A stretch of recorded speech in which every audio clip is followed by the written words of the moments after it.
lie to me, okay, that there is a presentation in this course.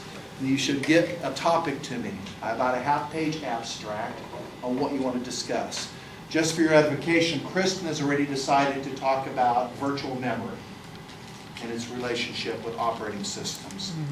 Okay, so you can pick a paper, you can pick a topic that relates to operating systems. So I can do like, Sure, you can do you can talk about threading, the threaded model. You can talk about scheduling out. I don't care.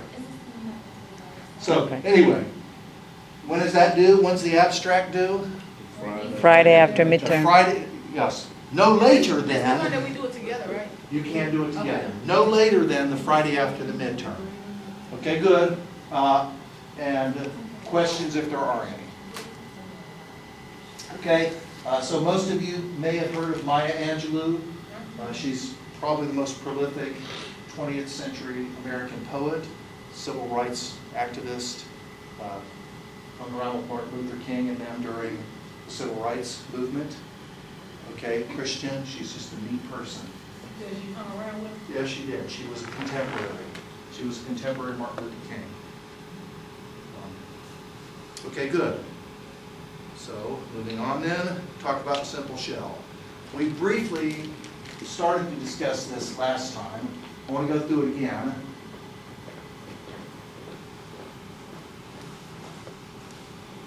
I'm going to have you code this thing up. Okay, there it is. That's what you're going to code up.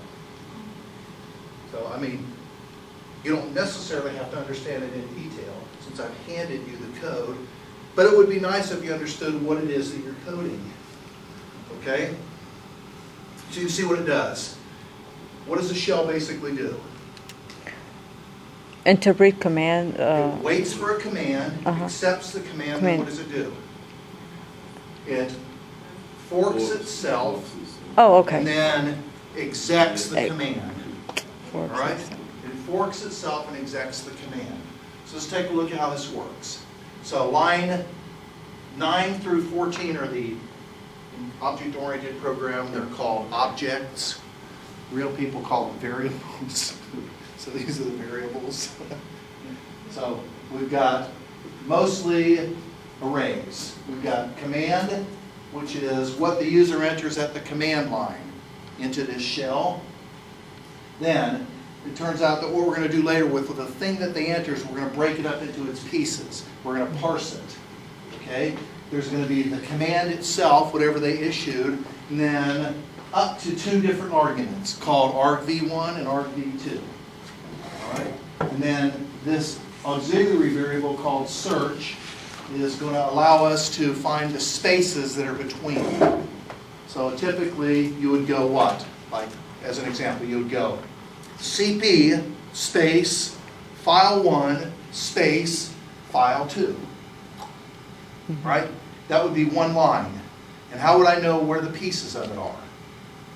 By looking for the spaces. Okay? So the token that delimits, in this instance, the line, is a space. So that thing called space, that thing called search, is the token that delimits the pieces of the command. All right, so in the example that I've given, cp space file1 space file2, what's the command itself? CP for copy, right? Right. And what's the first argument? File1. File1, what's the second argument? File2. And you see that they're separated by spaces. Right, right. All right, good. That's the ID. And then CPID is going to be the process ID associated with the child.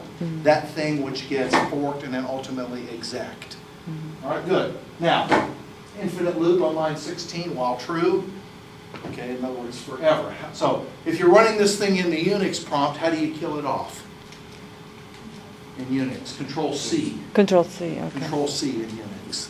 So that's how you kill off the Unix process most of the time. Control C. Okay? Put out the $sign prompt on line 18. In line 19 comes from standard I/O library. It's called file get string. File get string, or fgets. Okay? Has 3 arguments. The first is the buffer into which the response is placed. The second argument is the maximum number of characters that it will read. And the third is the file itself, the stream. Now, what's this STDN business? That's called standard in. Anytime a piece of C code runs, there are 3 file streams that are already open. And it turns out that they go to devices. How can a file stream go to a device? Because what kind of files are these devices? Directory? No. They're identified. No. Special files. Ah, yes. See, there was only 3 choices. Yeah, So eventually you had to get it right because they're special files. Yeah. And so look at this. I'm doing input with a file command. File get string. fgets. And again, the first argument is the buffer into which the result goes. The second argument is the maximum number of characters to be read. And the third is the stream or file. In this case, already open, called standard in. Any speculation as to where standard in is in the absence of any other insight? Where would you think standard into a computer would be? Where would the standard input come from? The keyboard. Keyboard. A keyboard, yes. So line 19 sits there after line 18 spits out a dollar space, then the computer sits there, waiting for the user to go, enter. And as soon as they hit the enter, whatever they entered, the fgets grabs it, places it into the string called command, including the carriage return at the end. So fgets keeps the new line that's at the end. All right, now, here's what we do. We then, notice command of strlen of command. So what does strlen do? Somebody speculate what strlen does. String length. That's how many characters are actually in command. Not how big is the buffer, but how many characters are there. All right?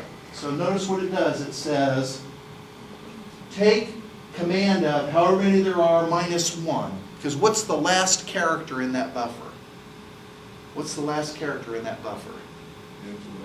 Remember I told you, you go enter. So what's the last character that's in the buffer? It's the new line character, which we don't want. So this, the combination of lines 19 to 20 are considered a safe alternative to the function gets. There's a function gets. And if you compile a piece of C code with gets, a decent compiler will tell you that it's dangerous. And the reason is, if I enter something into gets that exceeds the buffer length, C doesn't care. It'll just walk off the end of the array. And what's that called?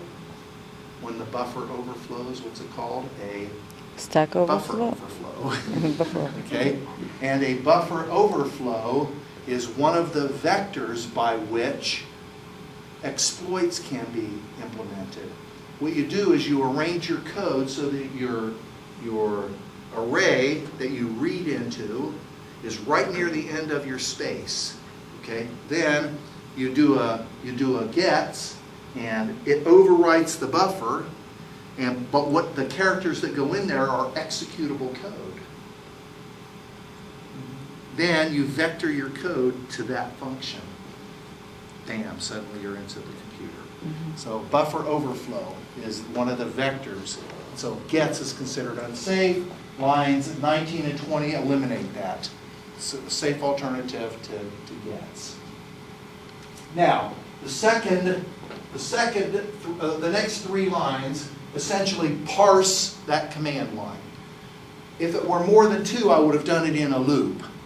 But since there were only 2 of them, I don't. So here's the way it works. I'm using the C library call entitled stratoke.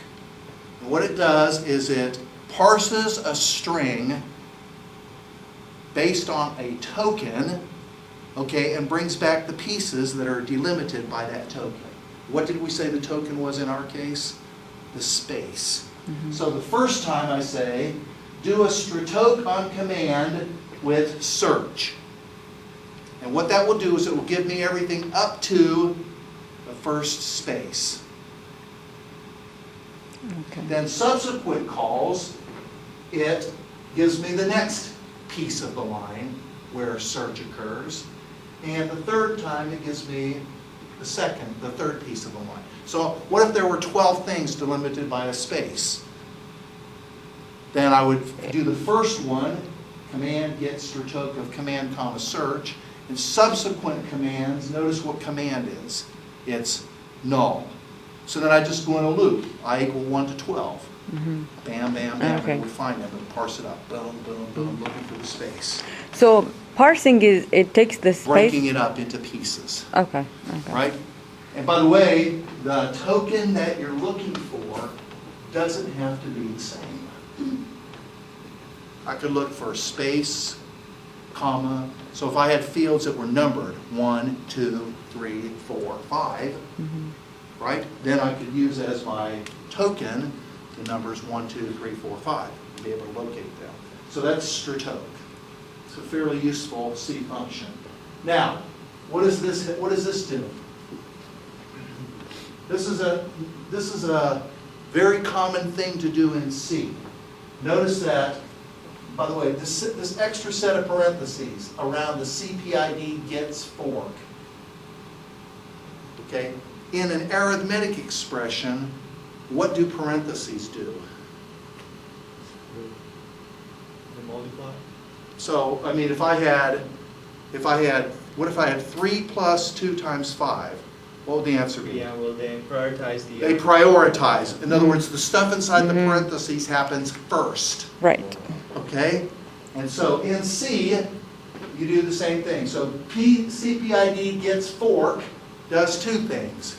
It forks the process and assigns to CPID the process ID of that child.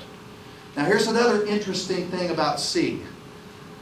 In C, the statement itself has a value. It seems goofy, but if I said to you, let me erase some of this. I don't know who this professor was in the last class. The guy's one of the students. Say it again. What a nightmare. Say it again. Somebody need to slap that while I'm telling you. So if I said, what's the value of, if I said to you, what's the value of 3, what would the value of 3 be? What's the value of 3? So if I said, what's the value of 3? What's the value of 3? 3. This 3, dirt, right? What if I did this? What if I said A equals 3? A's value is 3. So A's value is 3, but so is the value of that expression. Right. That entire expression is equal to 3. Okay. That's why in C, you will sometimes see stuff like this. A equals B equals C equals D equals 0. Why does that work? Because it starts on the right and it assigns to D the value 0. Now, what's the value of D equals 0? 0. 0. That gets assigned to C. C. Now, what's the value of C equals 0? 0. 0. 0. That gets assigned. That's why that works. Okay. So statements themselves have a value. So when I up here say CPID gets fork, that entire parenthetical expression has the value of the child's process ID. Not only does CPID have the value of the child's process ID, but that entire statement. Then what do I do with that? If it's I less say than if 0. it's less than 0. Now, here's the deal. If it's less than 0, that means the process could not be spawned. Translation, the fork failed. Okay. Okay? So if the fork fails, then this piece takes over. And what do? We say, sorry, Exit. can't Print. create child, I'm leaving, and then we use exit CPID. That'll show us the error code. Yes. So when fork fails, it returns an error code. And we in turn send that out to the command line so that the user would know why it failed. Now, most of the time this won't happen, in which case it'll just not do the body of the if clause, but it will still have forked the child. All right? You need to get used to this type of programming, because we do this all the time. We'll do some things like, if file pointer equals f open, blah, blah, blah, and then the error code. Then we go to the next line. So if it didn't error, that means that it must open the file, and that file pointer has the right value. So it's a really unusual way of programming if you used to Fortran or these other languages. So moving on then. So now, and I've copiously commented, and I did send you this as a PDF. Well, some of you refused to acknowledge that I did. Sorry, on my phone. But I did. Thank you. Wow. Okay. So now, if CPID is 0, what does that mean? Is the child process ID is 0. That means that it's the child. It's a child. Because remember, the parent has associated with that variable CPID some greater than 0 value. Right. Some process ID for Unix. Okay, 3,742. But the child's instance is different. Remember, we've got 2 identical versions of this code running. The parent's version CPID is greater than 0. The child's version CPID is identically 0. That's one of the characteristics of fork. Okay, fork, if you fork, then the child that gets forked gets, for the CPID value, 0. All right? And that's always the case? Yes. If you assign to a variable equals fork, then that particular variable in the parent will have a greater than 0, and in the child will be identically 0. Okay, it's the only time, it's one of the few times that C initializes variables. Okay, and it's a result of the fork command. So just before it starts the child process running, one of the things that it does is it takes that variable that was used in the fork process and gives it the value 0. And the reason is so we know if we're the parent or the child. Okay, so if we're the child, then what do? Now, here we go. Without too much understanding, we're going to use the one version of the exec command. There are multiple versions. The version that we're using works this way.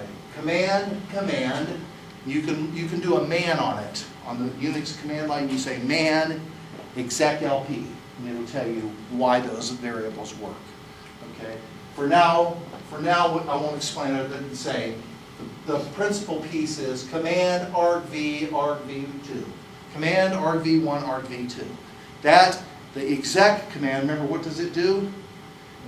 It replaces the current image with the new image. With a new image. And in this case, gives it the optional command line arguments, argv1 and argv2. So if there was a piece of code that implemented CP, and there is, because I could at the command line, I can go CP space file 1 space file 2. This shell would grab that and it would exec itself, and it would exec the command called CP, and it would send to CP argv1 and argv2. All right, good. Then finally, otherwise, so as soon as it execs itself, what happens to this code that you're looking at? As soon as exec works, what happens to the existing code that you're looking at? It vaporizes. It's not there anymore. Yes. It's a critical point because it looks like no matter what, you're going to get exec fail, doesn't it? It looks like no matter what, as soon as the exec gets done, it appears that, I'm going to get error, exec failure, and exit 1. Doesn't it look like that? But the reason that doesn't happen is because as soon as exec occurs, this instance of the code vaporizes and is replaced by whatever you exect. Okay. It's a critical deal, okay? Now, if exec failed, then the existing image wouldn't have vaporized, Right. in which case the pairer and subsequent exit makes sense. Yes. All right? Now, if it's not the child, what do? Else, it must be the parent. The parent. You just do await. And what wait does in this usage, wait with the argument null, it sits there and waits for child processes to terminate. And as soon as the child process terminates, then it goes back up to the top of the loop, puts out the $sign prompt, grabs the next command. So it's an infinite loop, grabs the command, execs it. As soon as it's done, it comes back, goes back up to the loop, grabs another one. Okay. So that's the simple shell. Now, a real shell does all kinds of other cool stuff. Okay, does all kinds of other cool stuff. So this is a rudimentary shell. So then moving on. I want to talk about some, what I call, watered down Unix commands. So there's an English colloquialism called watered down. Okay, like if I talk about watered down soup, that means you take, because you get too many visitors, so you take the soup and you put more water in it. Okay, so that's literally where it comes from, watered down. And we use it as a colloquialism to mean something that's not as strong as it should be. It's not the complete thing. So if I said, give me a watered down example of something, that would mean, show me a simple example. So I use that terminology here, watered down Unix commands. Okay. So I'm going to show you a series of real Unix commands that are simplified. And they're so simplified that we can actually write the code to do them. Okay, we can actually write the code to do them. So here we go. First of all, I want to talk briefly about C's macro capability. In particular, if you don't learn a whole lot about programming, learn the first bullet, to parenthesize the macro and each of the parameters. And the example is shown here. Now, look at on line 6 of the top left window there. Clearly, what's the intention of that macro? To multiply the two variables. To multiply A times B. That's the intention, isn't it? Mul, A comma B means A times B. Yes. But what the compiler does with macros is it engages in what's called textual substitution. It's copy-paste. So every time it sees mul AB, it replaces A in the thing on the right with whatever the A is. And so now look, if I were to say I gets mul of 5 plus 3 comma 5 minus 3, what do I think that I'm doing? What I think I'm doing is I'm multiplying 5 times 2. Sorry, 8 times 2. Isn't that what it looks, isn't that my intent? Right? 5 plus 3 is 8 times 5 minus 3, which is 2. It looks like I'm trying to get 8 times 2, and it should be 16. But instead it comes out as 17 as shown to the right. And the answer is clear. Now, why is that? Because what it does is shown in the comment to the right. It prints it as 5 plus 3 star 5 minus 3. It takes the A and puts it where the A is in the macro. And it takes the B and puts the B where the B is in the macro. Okay. It's pure textual substitution. So, the rule is to parenthesize. So here's an example. This looks really nasty, but this macro called isLine of C, okay, tells you whether or not we're at the end of a line. Okay, now how do we know what characters denote the end of a line? Well, a new line character. Okay. How about a form D? Okay. How about a carriage return? And how about a vertical tab? Now look at that ridiculous looking thing. So you parenthesize all of the arguments, and you parenthesize the macro itself. Okay, so in the previous one, in the upper left, what would have been the correct way to write that? To parenthesize both of the. I would have said parentheses, parens A, parens, Right. times parens B, parens, parens. That way you're safe. Could you repeat that, Dr. Moore? Sure, I'll show it. So, before if I had a working pen, the second time. How is equals to? How is it equal to 17? It's not. So if the macro was # define mol of A comma B as A star B, and I subsequently use mol 3 plus 2 comma 5 minus 1, then what that translates to is, which one of these is the A? 3. 3? 3 plus 2. Yeah. So it would go, okay, A, that's 3 plus 2. Then star, and what's the B? 5 minus 1. 5 minus 1. Well, sorry, but 3 plus 2 times 5 minus 1 is not always the same as 3 plus 2 times 5 minus 1. So Right. here's how you insulate it. You would go, so this would be wrong. And in its place you would go parens A star parens B parens. Yes. And if you just adopt the habit of always doing this with every macro, you will never get into trouble. So Dr. Morris, could we, instead of changing it there in the macro, could we change there in the mode? Sure, but then you put it on the end user to do it right. So don't rely. There's a saying: those who try to idiot-proof code fail to understand how. How's it go? Something like you underestimate how stupid people really are.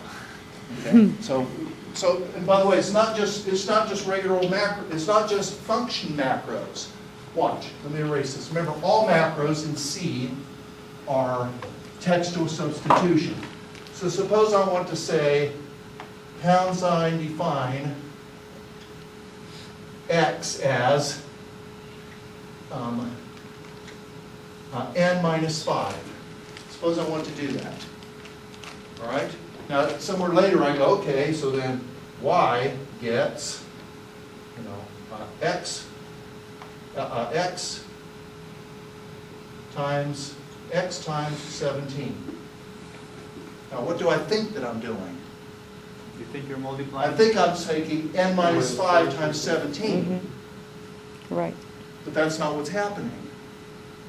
What's happening is, x, n minus 5, textual substitution, n minus 5 times 17. Okay? And n minus 5 times 17 is not the same as n minus 5 times 17. So the solution is to put parens around the macro. Yeah. So you put parens around the macro, the full macro, and if it's a function macro, you put parens around the individual arguments. Okay. All right. So that's out of Isaiah for C programming.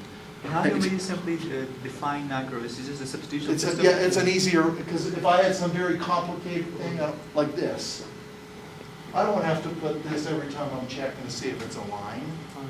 I just go, is line C, and I'm done, bam.